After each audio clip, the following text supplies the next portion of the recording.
क्या होता है आपका बायोटेक्नोलॉजी का पहला चैप्टर। बायोटेक्नोलॉजी में हमें वायरसेस पढ़ने हैं, फिर आरएनए डीएनए पढ़ना है। पर इनको पढ़ने से पहले हमको पता होना चाहिए व्हाट इज जेनेटिक मटेरियल। ये जेनेटिक मटेरियल कौन सा होता है और ये कहाँ से आता है, इस जेनेटिक मटेरियल के बारे में आपको सारी जानकारी होनी चाहिए। तो जेनेटिक मटेरियल क्या होता है? जेनेटिक मटेरियल वो होता है जो आपके फीचर दूसरे के अंदर ट्रांसफर करता है ना। एक जनरेशन से दूसरे जनरेशन जो जाता है वो होता है genetic material. One generation to other generation जो जाएगा वो क्या होगा? वो होगा जेनेटिक मटेरियल। मतलब कैसी हाइट होगी, कैसी आंखें होंगी, कैसा लुक होगा। इस वर्ल्ड में हर एक इंडिविजुअल लुक से बिल्कुल अलग है। चार लोग आपको बिल्कुल सुंदर लग सकते हैं पर चारों का लुक बिल्कुल अलग हो। चारों एक जैसे नहीं हो सकते, चारों का जेनेटिक मटेरियल पूरी तरीके से अलग है। तो जेनेटिक मटेरियल का मतलब होता है कि जब हम रिस्पॉन्सिबल होते हैं, जो कैरेक्टर्स हमारे अंदर हैं उनको जेनेटिकली दूसरे जनरेशन के अंदर पास करते हैं। तो जब दूसरे जनरेशन के अंदर वो जेनेटिक मटेरियल चला जाता है तो क्या होता है? जैसे क्या क्या हो सकता है आप समझिए। लेट्स सपोज कि आपके पापा की हाइट 5.3 है और आपकी मम्मी की हाइट 4.8 है, तो आपकी हाइट 7 फीट तो नहीं होगी ना। जब ये दोनों जेनेटिक मटेरियल जाएंगे तो आपकी मैक्सिमम हाइट 5.3 से 5.5 तक जाएगी। देखा है ना आपने, अगर मम्मी पापा छोटे हैं, दादा दादी छोटे हैं, तो बच्चे भी हाइट में छोटे ही पैदा होते हैं। ये जेनेटिक मटेरियल होता है। अब इसको कैसे बदला जा सकता है? या तो मम्मी ऊंची हाइट वाले ले आओ या पापा ऊंची हाइट वाले ले आओ। मतलब जब शादी करा जाए या तो बीवी ऊंची ले आए वो, या लड़की छोटे घर की है तो उसके लंबे व्यक्ति से शादी करा दो। तो क्या होगा? हाइट मिसमैच खत्म हो जाएगा और एक हाई हाइट मिल जाएगी। हाई हाइट लेने के लिए आपको ये चीज करनी जरूरी है कि आप जेनेटिक, वैसे आइस का कलर, किसी का ब्लू होता है, किसी के बाल ब्लैक होते हैं, किसी के ब्राउन होते हैं, किसी के सिल्वर होते हैं, किसी के वाइट होते हैं। वर्ल्ड वाइड हर जगह जेनेटिक मटेरियल बिल्कुल अलग अलग तरीके से कार्य करता हुआ हमें दिखता है।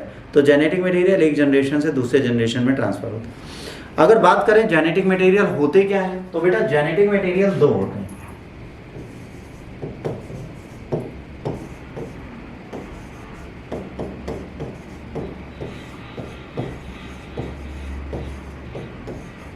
एक आरएनए, एक डीएनए। जेनेटिक मटेरियल हमारी बॉडी के लिए दो हैं, एक आरएनए, एक डीएनए। एक को आरएनए बोलते हैं, एक को डीएनए बोलते हैं। दो जेनेटिक मटेरियल होते हैं। अच्छा, जो ह्यूमंस हैं, हम, वी हैव बोथ। हमारे अंदर आरएनए भी पाया जाता है, डीएनए भी पाया जाता है। हम दोनों से बने हुए। We have the fusion of both. We have RNA as well, we have DNA as well. हमारे अंदर दोनों पाए जाते हैं। हमारे अंदर ऐसा नहीं है कि हमारे अंदर आरएनए नहीं पाया जाएगा या डीएनए नहीं पाया जाएगा। हमारे अंदर दोनों पाए जाएंगे। Then we are the mixture of both RNA and DNA. हमारे अंदर दोनों पाए जाते हैं। क्या क्या पाए जाते हैं? आरएनए भी और डीएनए। ठीक। अब फिर आरएनए कितने तरीके के होते हैं? आरएनए 3 तरीके के होते होंगे। आरएनए को अगर हम कहते हैं कि हमारे अंदर आरएनए डीएनए दोनों पाए जाते हैं, तो आरएनए को भी डिवाइड किया जाएगा। तो जो आरएनए है बेटा, आरएनए 3 होते हैं। पहला होता है मैसेंजर आरएनए, दूसरा होता है ट्रांसफर आरएनए, ठीक, और तीसरा होता है राइबोसोमल आरएनए। तीसरा होता है राइबोसोमल आरएनए। ये 3 तरीके के आरएनए हर एक बॉडी में पाए, ठीक है। जो आरएनए से बना सेल है उसमें क्या पाया जाएगा? मैसेंजर आरएनए, ट्रांसफर आरएनए और राइबोसोमल आरएनए, ठीक है। ये हर बॉडी के अंदर पाए जाते हैं। ये होता है हमारा जेनेटिक मटेरियल। क्या होता है? आरएनए और डीएनए दोनों। अब जो वायरस है,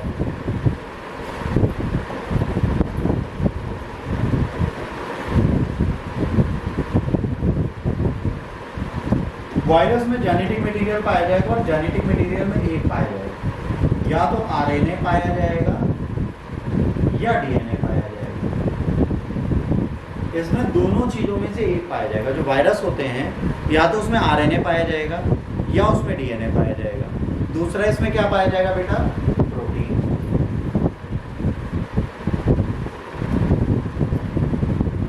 दूसरा इसमें क्या पाया जाएगा बच्चों?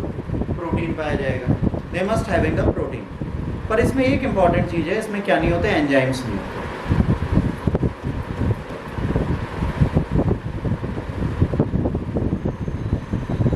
इसमें कोई एंजाइम्स नहीं पाए जाते। इनकी बॉडी के अंदर कोई भी एंजाइम्स नहीं पाए जाते, they are having no enzymes, ठीक है, इसमें एक भी एंजाइम्स नहीं पाए जाते, तो इनकी बॉडी में एक भी एंजाइम नहीं। अब एक भी एंजाइम नहीं है तो यहाँ पर चीज़ें ट्विस्ट में आ गई। देखिए पहली चीज़ ये कि जो आरएनए या डीएनए में से एक है, वायरस या तो आरएनए वाला होगा या डीएनए वाला होगा। अगर आरएनए वाला वायरस होगा, ध्यान से सुनना, और वो वायरस जिसके अंदर आरएनए पाया जाएगा उसको बोलते हैं रेट्रो वायरस। कौन सा वायरस बोलते हैं?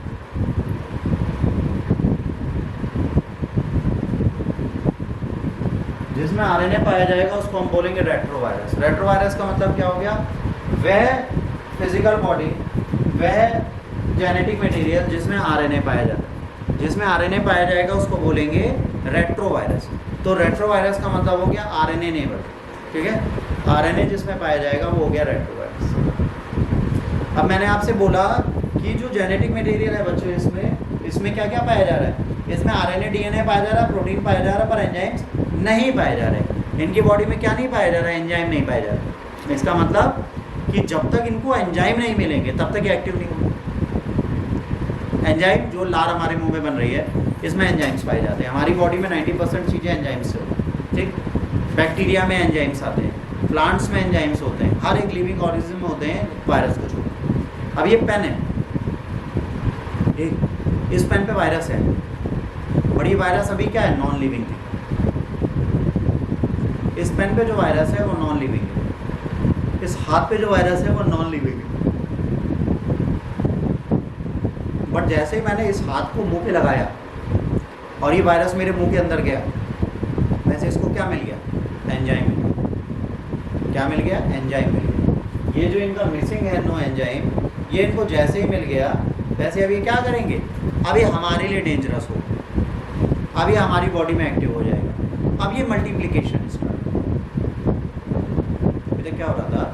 अभी तक जो वायरस था उसके जेनेटिक मटेरियल में दो ही मटेरियल होते हैं। जेनेटिक मटेरियल में या तो वो आरएनए से बना होगा या डीएनए से बना होगा। याद रखिए जो हमारे पास कोविड-19 की वैक्सीन बनी है वो प्रोटीन स्पाइक से बनी है कि आरएनए से बनी है? तो हमारी वाली बनी है एमआरएनए से, मैसेंजर आरएनए के जेनेटिक कोड डाले जाते हैं हमारी बॉडी में। जो वैक्सीन होती है वो काम कैसे करती है? वैक्सीन ऐसे काम करती है, जब हम इनएक्टिव जेनेटिक वायरस डालते हैं, इनएक्टिव है मतलब उसकी एक्टिवनेस है नहीं, वो इनएक्टिव वायरस है, जब उसको हमारी बॉडी में डालते हैं तो हमारी बॉडी उस नए एलियन आए वायरस के खिलाफ लड़ने के लिए अपना एक नया इम्यून सिस्टम तैयार कर लेती है, ठीक है।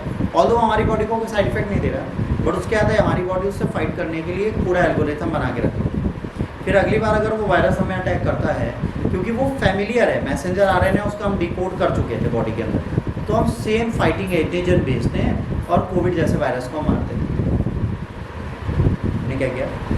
हमने कहा कि किसी भी व्यक्ति के किसी भी बॉडी के लिए जब हम बात करते हैं कि जो उसका mode of reproduction and all होता है, उसमें तीन चीज़ें बहुत ज़रूरी हैं भाई। एक ह्यूमन के बनने के लिए, वैसे एक एनिमल के बनने के लिए उसका एक जेनेटिक मटेरियल बहुत ज़रूरी है, एक प्रोटीन ज़रूरी है, एक एंजाइम ज़रूरी। जैसे हम हैं, हमारी बॉडी में बहुत सारे प्रोटीन पाए जाते हैं। We are no other than animals, हमारे अंदर भी प्रोटीन्स पाए जाते हैं, उन्हीं से हम चलते हैं। कभी कभार हमारे जब एंजाइम्स या प्रोटीन डिसबैलेंस होते हैं तो हमें बीमारियाँ हो जाती हैं। जैसे लैक ऑफ प्रोटीन क्या करता है?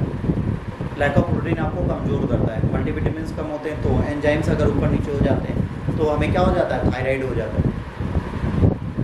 अगर हमारा डीएनए गलता तो हो गया तो हमारी बॉडी अपंग हो जाती है। हमने देखा होगा किसी को 2 उंगलियाँ ही होती हैं, तो वो जेनेटिक मटेरियल की कोडिंग होते समय जो मैसेंजर आरएनए था उसने गलत कोडिंग दे दी, ट्रांसफ़र आरएनए वो मैसेंजर आरएनए गलत कोडिंग दे दी। जब गलत कोडिंग दे दी तो राइबोसोमल आरएनए ने उसी को बाइंड कर दिया, और बाइंड कर दिया तो बाद में हमें पता चला 3 उंगलियां तुम देने ही भूल गए। अब जब कोडिंग में नहीं आई तो बॉडी बनाएगी ही नहीं। तो कहीं ना कहीं ये 3 चीज़ें हमारी बॉडी के लिए ज़रूरी हैं। इवन जिसके पास एंजाइम नहीं है उसके लिए भी ज़रूरी है। अगर किसी एनिमल की बॉडी में एंजाइम्स नहीं है, वो भी चाहता है कि हमें एंजाइम्स मिले, तो उन एंजाइम्स के लिए अपने सारे एफर्ट्स लगाते हैं। और जैसे ही आपने इसमें एंजाइम दिया, एक छोटे से पेन को एंजाइम्स मिला, मतलब इसको हमने जीभ से ऐसे करके चाटा, जैसे ही चाटा वैसे इसमें जितने वायरस थे मेरे मुंह के अंदर चले गए, और जब मेरे मुंह के अंदर चले गए तो वो इनएक्टिव से एक्टिव हो गए, और जब इनएक्टिव से एक्टिव हो गए अब आपको इन्फेक्शन हो। कोविड में क्या कहा जाता था, नाक आँख मुंह कान से दूर रखें अपने आप, क्योंकि एंजाइम्स जहाँ जहाँ पाए जाते हैं वहीं वहीं वायरस एक्टिव होते हैं। अब आपको वायरस पड़ा रहा हो, देखिए यूनिकिटम में मुंह पे हाथ नहीं रखा क्योंकि मैंने इधर उधर छुआ होगा, अब मुझे याद आ गया वायरस इनएक्टिव है, अगर एक्टिव हो गया तो दिक्कत होगी। वैसे आप ही अवेक हो जाओगे, जब अवेक हो जाओगे तो फिर आप कोई भी चीज़ छूने से पहले डरोगे। यहाँ तक समझ में आया कोई डाउट? फिर आगे चलो।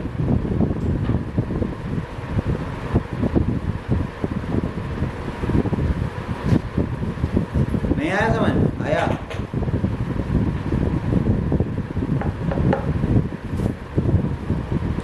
जैसे कोविड था, कोविड का जो वायरस का फोटो कभी देखी है? कितने लोगों ने कोविड के वायरस की फोटो देखी? नहीं देखी? कोरोना वायरस नहीं देखा आप लोगों ने? कैसे नहीं देखा? तुम लोगों ने कोरोना वायरस नहीं देखा?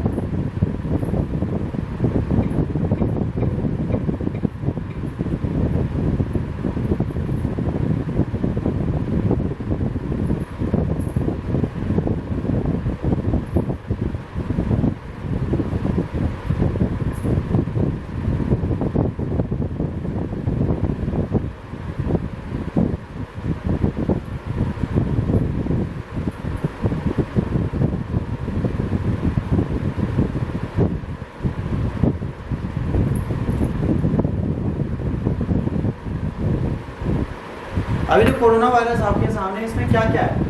अगर जैसे कोई पूछे कि सर ये कोरोना वायरस में क्या क्या पाया जाएगा, तो मैं बेटा इसमें ज़्यादा कुछ है ही नहीं। इसमें क्या क्या फीचर्स पाए गए हैं? इसमें आरएनए पाया गया है, और ये जितने भी बाकी मटेरियल हैं, ये सब क्या है? ये सब जितना लगा है कलरफुल, ये है प्रोटीन। बस दो चीज़ों से बना है। अब ये प्रोटीन जो है, इसके कई तरीके के, जो इसकी बॉडी में प्रोटीन मिले हैं, ये जितने इसमें प्रोटीन लगे हैं ये अलग अलग है। प्रोटीन ए है, प्रोटीन बी है, प्रोटीन सी है, प्रोटीन डी है, बट इसका जेनेटिक मटेरियल दो ही है, आरएनए एंड प्रोटीन। जब ये कोरोना वायरस हमारी बॉडी पे आया, जब इसने हम पे इम्पैक्ट डाला, जब इस कोरोना वायरस ने हमारी बॉडी पे इम्पैक्ट डाला, तो एक बहुत बड़ी समस्या हुई। वो समस्या क्या हुई? हमारी बॉडी का एंजाइम उसे मिल गया, एनिमल का एंजाइम मिल गया, बैक्टीरिया का एंजाइम मिल गया, प्लांट्स का एंजाइम मिल गया। तो जो वायरस होते हैं वो किसी भी एंजाइम वाले लिविंग थिंग पे फैल सकते हैं। कोई भी लिविंग थिंग जिसमें एंजाइम पाए जाएंगे उसके साथ वो साठगांठ कर ही लेते हैं।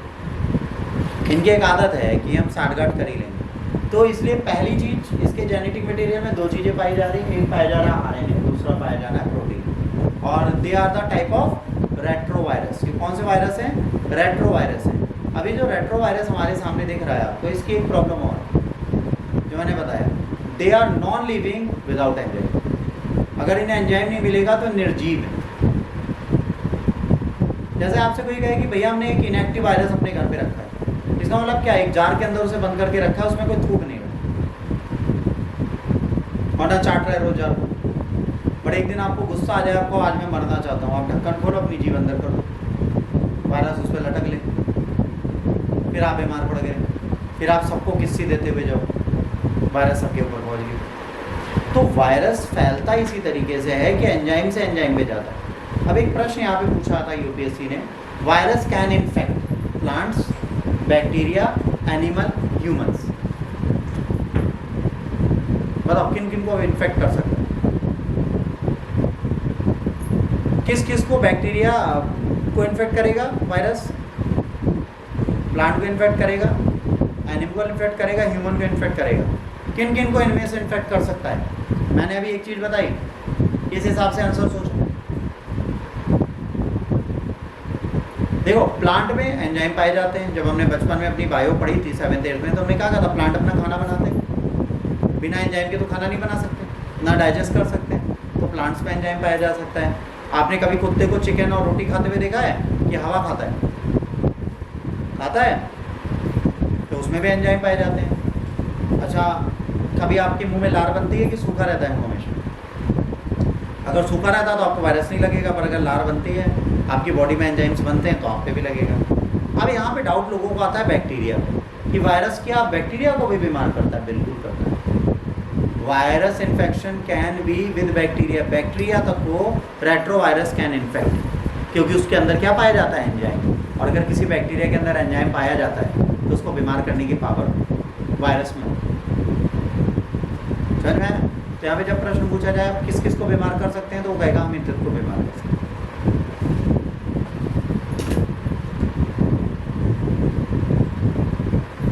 किस किस पे लग सकता है? लिविंग होस्ट बैक्टीरिया, उसके बाद फंगस पे भी लग सकता है क्योंकि फंगस के पास भी एंजाइम होता है। प्लांट्स पे भी लग सकता है, ठीक है, एनिमल्स में भी लग सकता है और ह्यूमंस में भी लग सकता है। तो bacteria, fungus, plant, animal and humans में ये लग सकता है।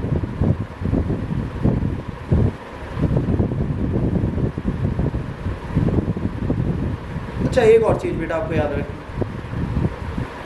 वायरस को हम बना नहीं सकते, we can not culture virus.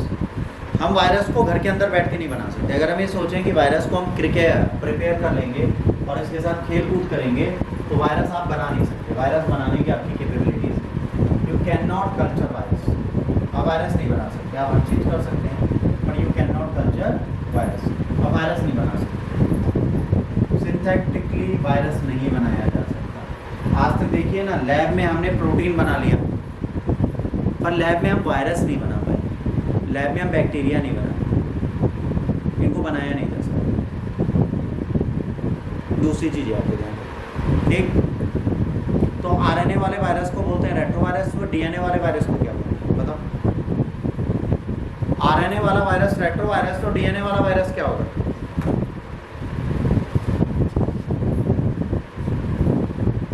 बोलो जल्दी बोलो बेटा। आरएनए वाला वायरस रेट्रोवायरस, तो डीएनए वाला वायरस।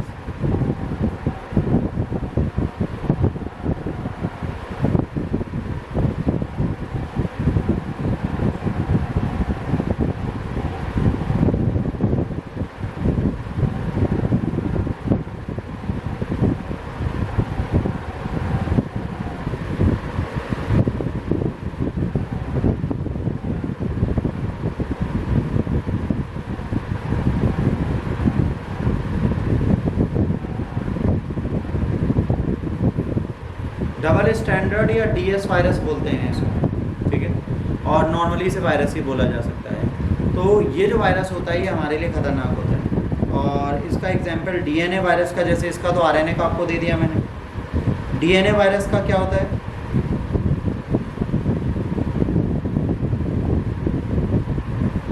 बताइए, डीएनए वायरस क्या होता है? Pox virus and parvo virus. RNA virus तो आपको पता है रेट्रोवायरस हो गया कोविड।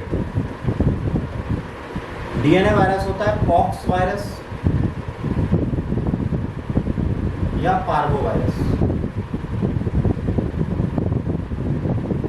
पॉक्स वायरस या पार्वो वायरस एक वायरस इन्फेक्शन है। पार्वो वायरस में भी आपका पेट खराब होता है, आप खाना नहीं खा पाते, आप उल्टियाँ होती हैं, ठीक है। जैसे एक बैक्टीरियल इन्फेक्शन हमें होता है टाइफाइड में जैसे इन्फेक्शन होता है उसी तरीके का पार्वो होता है, पर पार्वो ज़्यादा खतरनाक है। Generally parvo happens to animals, और एनिमल्स में सबसे ज़्यादा ये होता है डॉग्स।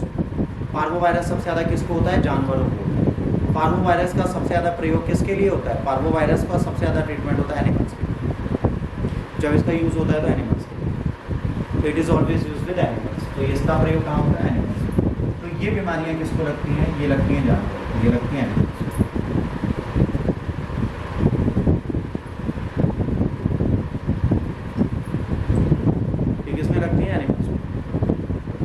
ठीक, ये हो गया पार्वो वायरस।